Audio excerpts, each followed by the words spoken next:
Joe and Michael, and we are all bursting with excitement because a new book is coming! We have an official new book coming from Wizards of the Coast. They've announced the next book. It's called The Wild Beyond the Witchlight, and it looks like this! So, here's everything that we can tell you so far. The Wild Beyond the Witchlight is D&D's next big adventure. This storyline will bring the wicked whimsy of the Feywild to 5th edition properly for the first time.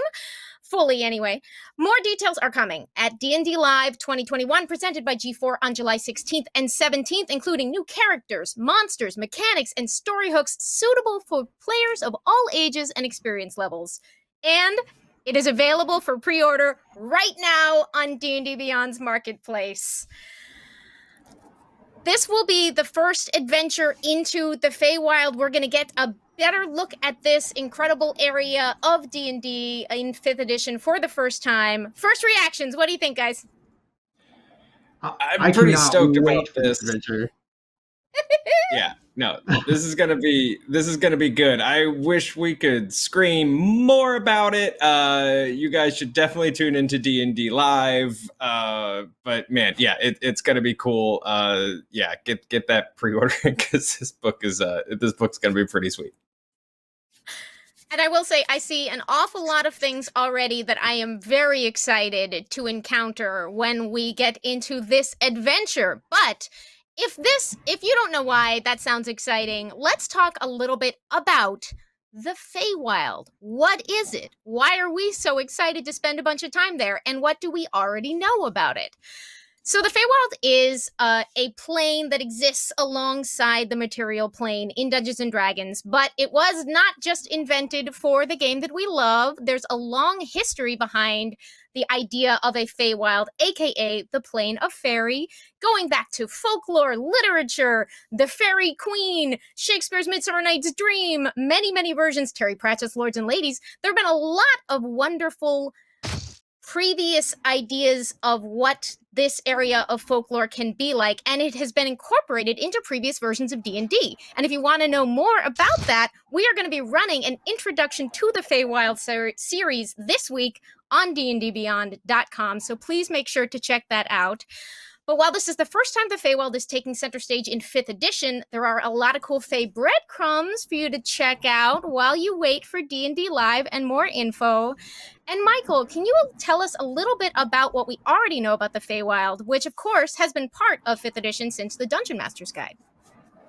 Yes, of course. So the Feywild actually kind of overlaps with the material plane. So you might be in a small little forest area in the material plane, and then suddenly you step inside of, you'll find yourself in the Feywild, which is much more primal, much more lush. It's a very beautiful plane filled with all sorts of your favorite creatures you would find. So like centaurs, satyrs, fairies. I mean, a lot of iconic D&D characters have their origins in this plane.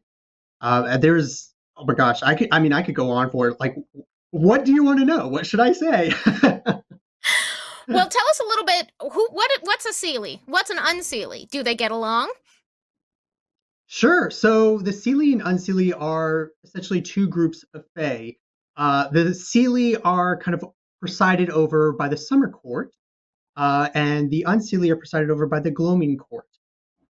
Each of these two courts they're in a rivalry. They sometimes kind of go to war.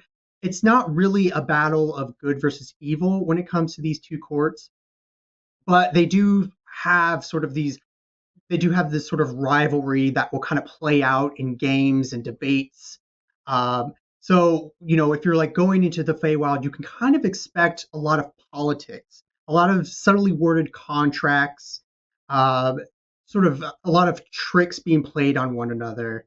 And I think that really encompasses the Feywild, in that it's a very dangerous place because it's so wild, it's so easy to get lost, but it's tricky. It's tricky to navigate it from a social aspect, from a social approach, and also just from traveling through it. So if it overlaps our plane, and one thing I love about the description is that like a volcano in our plane might be a giant crystal tower coming out of a mountain in the Feywild, but how do we get from here to there?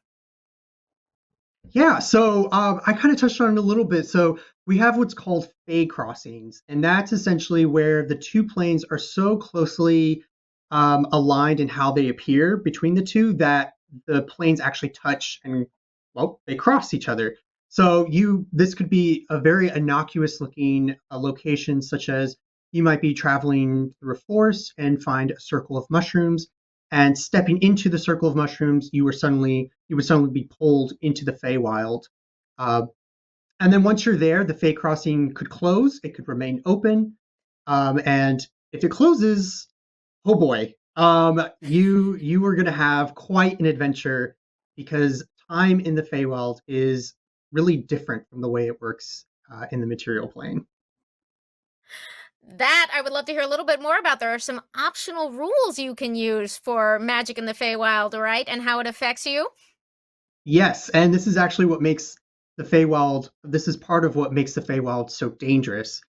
Is that with these optional rules, you can change the flow of time. So a day in the Feywild could mean a year in the material plane. So you might end up passing through a Fey crossing. The crossing closes, and the next time that you find a Fey crossing, it could have been 24 years or longer on the material plane. So time you get home, oh boy, all your friends are going to be very old.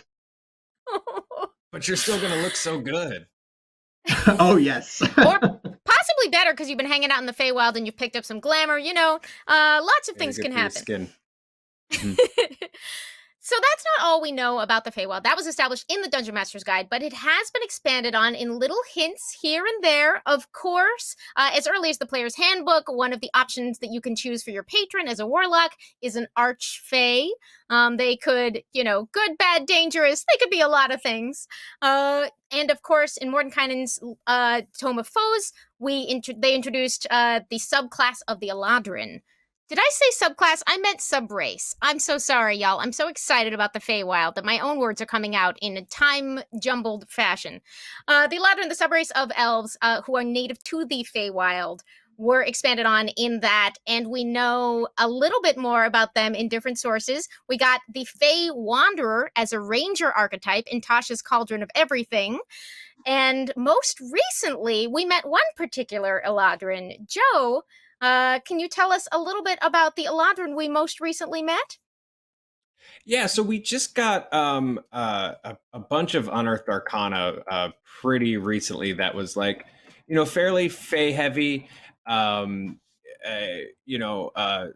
some Eladrin updates. We got some Alfolk specifically, and probably most importantly of all, we got fairies. But then even more importantly than that, we got hobgoblins, and even more importantly than that, we got rabbit folk.